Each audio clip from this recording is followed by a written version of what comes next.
Today it's a flower day, so I've got ranunculus. Hopefully you can hear me. I've got some ranunculus in these trays and some more in the tunnel. Expecting -1 tomorrow night, and then after that it warms up a little bit, but I will cover them with fleece and hopefully they will be okay and they'll survive. But apparently they quite like it quite cool, so not freezing but cool, but they should be okay. And we'll see how the ranunculus go. They're pretty flowers and they should bloom, I think they said, the end of May, so we'll see. They're slightly older than these ones that I grew. All my ranunculus are out now. It's about just under half a 50-foot bed, so Dave's put the hoops in and I'm going to cover them, keep them nice and warm, and we'll see what happens. I'll give them a quick water before I do that and then give them a cover, and then watch them grow. What we're doing today is we've got the 4 beds in the big tunnel, which has been growing fantastically all through the season. We did throw a lot of produce away last year because of COVID, but today what we're doing is putting a further 2 beds which will be for cut flowers temporarily for the beginning of the season, and they will be going down this area, one there and one there. And then what we have over here, I'm going to just step over this. Whoop. Some genius put a wire straight across for the to hold the irrigation pipes. Yeah, to hold the irrigation, yes, which he's still got to finish. But that bed's done. Look at our beautiful beans, they're so early. I planted those, I think it was end of November, and we let them sit in the tunnel, and they're all in flower now. So what are we, I think it was 7th of March. So they'll be beaning, producing very soon. So that's really good, nice and early, first time I've done that. So it's well worth, if you're doing broad beans, to actually do them, because I wasn't sure whether they were going to work, but they have, to do them sort of late winter, and then you'll get a really early crop in the spring. So next year, definitely fill the whole bed. We've got all our salad, that's been harvested at least 5 times now, these salad beds, so they've been scalped a little bit, but they're coming back, so they'll be ready for the weekend. And then in here, because of avian flu, we had the ducks, but we've cleared the ducks out now because they've gone outside.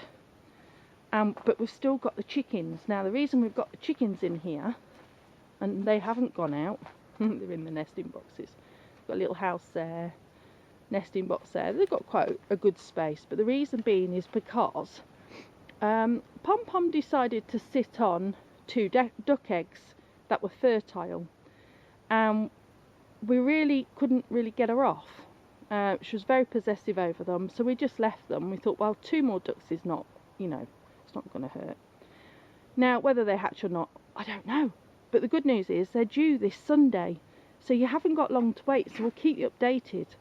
So it's 2 duck eggs being sat on by our silky chicken. So we'll see. So it's really quite exciting. So we'll see. We'll keep you updated on that. So she might be a bit confused when they start swimming, but there you go. And then Popcorn, she's not really that broody, and she's quite bored without her. Hopefully once the ducks are hatched and they're big enough, they can go out with the others. Dave's made a little makeshift ramp. Oh, and by the way, we lost Ollie. We've only got Pippi now. So that was another blow. So we lost our turkeys. They all put to sleep because their legs went. And then poor old Ollie, who was 14, he was also put to sleep about a month and a half ago. So we've only got Pippi now, little Pip. But she's doing really well. She's coping really well.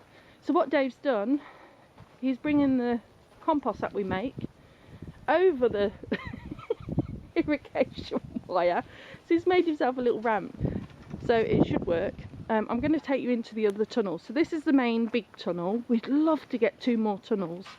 Obviously because of COVID we can't afford it now. So we're going to see if we can get grants somewhere to get 2 tunnels. But let me take you into the other one. Oh, Dave made a little like shelter for all my pots, which is quite good. Let me take you in. And then in here, obviously where all the action happens, we've got plants galore. Just walk you through. There's everything growing as usual this time of year. Everything's planted up. And because of rodents, we've had to put certain things that they love up on the top shelf. And Dave's just strung a pallet, like big long pallets up there. And that works. We've got some lovely liatris, my roses. Some gladioli that I just put in for me. But I've got hundreds and hundreds of bulbs going out later. So yeah, so it's all happening in here. Just turn you around very quickly. And we've got dahlias coming up. Early sunflowers, they're all going out. So yeah, so the tunnel's kept really busy. And then I'll take you outside. We've got some nice planters that we were gifted from Poppy's Care Farm, and they've got strawberries in the holes, which would be nice, and then some pansies and violas in the top. We've got one there and we've got one there, so that'll be nice. Some nice flowers coming up. So the beds, really, we're on what, 8, 9, 10. We've got 11 beds out here now, and yeah, we've still got to do the rest, which will be done, well, all being well, done very, very soon. Hopefully we'll have a bed building party. So yeah, it's looking good. We've been doing some experiments. The field actually is looking pretty good. We've got quite a lot of ideas for it. So I just want to bring you out here some garlic. So what we've been doing experiments. So we've put grass cuttings around the lettuce. Now it could suffocate the lettuce, but this is a trial. But so far so good, and it's growing really well. But my main use for grass cuttings, what happens here on this farm, it's so dry, this ground is so dry, that when you put your cardboard down, unless it's going to rain constantly, it doesn't break down. It does under the beds, but not on the walkways. So my idea was to put grass cuttings down on the walkways, and as you see, I've done this one. Now the grass cuttings are full of nitrogen, and with it being on top of the compost, it keeps the on top of the cardboard, it keeps the cardboard nice and moist, and therefore the worms will come up and break down the cardboard. The theory behind it is not only does it give us a nice walkway, but it will eventually break down and give us a really rich nitrogen compost, which can then be brushed up onto the beds. That's the theory. So I'll let you know how that goes, but so far so good. It doesn't blow away. You would think it would blow away, but it doesn't. So that's the other good thing. And then we have got some baby leaf salad that went out. It's been absolutely battered by snowstorms and frost and everything the last few days, but it's doing okay. It's still alive, that's the main thing. Oh, you can hear the wind. Let me turn you round. And then on this bed, if you're not too dizzy, we've got a chaff. Now chaff, for those horsey people, will know it's just chopped straw, chopped hay. And I was at a garden place, that's what it looks like, and they were selling this, and it was quite expensive for around the plants, and I thought, well, that's just chaff. And so I bought a cheap bag of plain chaff from the horse feed shop, and Dave said, oh, it'll blow away. It doesn't. And so we've mulched this top bed, because what we're finding, it's so dry and windy here that, let me show you a bed, that it looks like the sun just dries the top of this soil into crispy crust. So we do need something to cover the soil, some mulch. However, when you dig down, it's still really moist. So I just wanted something just lightly to go over the top to stop the sun drying off this top layer. And so I think that's going to be my go-to. Now, I won't be buying it all in one go. I'll just buy a couple of bags a week, and eventually it'll cover the beds, and I'll just do it bit by bit. There's no immediate rush, but it's something I'd like to do. So there you go. And the other good news is we donated a piece of this land, not on this field but on the bottom field, and so I'll talk more and I'll take you down one day, have a look at that. That's going really well, and we've got the lovely community of Bentley donating money for trees, and we're going to be planting them in December. And the neighbours have been dropping their organic grass cuttings for us. So let's go through, come out of this wind a bit easier, because I'll show you what it looks like after 12 months. And we're completely beyond organic, so we don't use any sprays at all. Here we go. So this is what Dave's dumping in the tunnel. We're doing a trial in here. We're not going to put any cardboard down on these beds, these two beds, and we're going to see what happens. Only because the ducks have cleared this space of probably any weeds or anything like that. Fingers crossed. Fingers crossed. Now, if weeds do come back and they come through this, all we'll do is use some ground cover. It's not major important. We just want to trial it, and you've got to trial everything. So if you're wondering why I'm huffing and puffing, I've hurt my back. Anyway, so yeah, so there you go. That's the result of beautiful poopy horse poop composted down after 12 months. It's absolutely beautiful. And oh, there's a worm there, but they keep hiding every time they go down. They hide. But it's full of worms as well.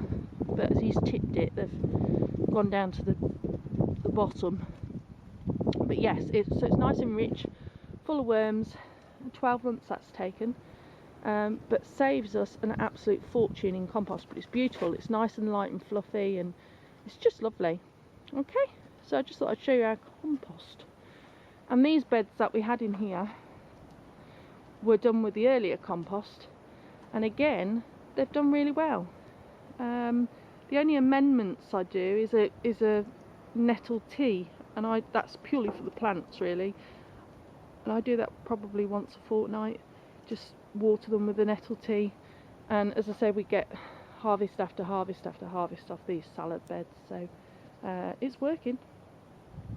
I did put some chicken pellets, I think, on this first bed here. Has it made a difference? I don't know, but the carrots are growing. And you might wonder why I haven't thinned the carrots, because we harvest them when they're really tiny. So as soon as they get to, you can't really see on here, but about that big, we harvest them as baby carrots, so we don't need to thin them. That gives us more produce in a shorter time. So here he comes with another barrow full of gorgeous compost. You've only got about 15 more to do. Because I've hurt my back, I can't do it. I'm going to sort the beds out. That's about as much as I can do today. So Dave's doing all the heavy lifting because he's a lovely, lovely, lovely person to me. So yeah, so there you go. So that's our compost pile after 12 months. And it's free resource. And that's why we can't go with vegan organic, because we use horse poop. But it's our horse poop. It's a shame really, because I'd really like to do that. And also the reason we say now we decided to call ourselves Beyond Organic, and we're not certified organic, even though everything we grow is organic, we use organic seed, organic compost, etc., is because one of our main crops is microgreens, and because they're not in direct contact with the soil, we can't register them as organic, because anything that's registered as organic has to be in direct contact with the ground, with the soil on the ground, and microgreens aren't, so therefore we can't call them organic, which is quite annoying really. But hence why we just decided, well, in that case then we'll just call ourselves Beyond Organic. And to be honest, that's worked really well. I mean, even our customers know about it, they understand why we're not doing that, we'll explain it at the markets, and they're really happy, and they know that we only grow organically. So yeah, it's worked really well, and it's saved us money every year. It's nice to get certified, and maybe in the future we will, but for now it's working well, just being called Beyond Organic. Yeah, so that's it. So here he comes with another barrow. Nearly there, Dave.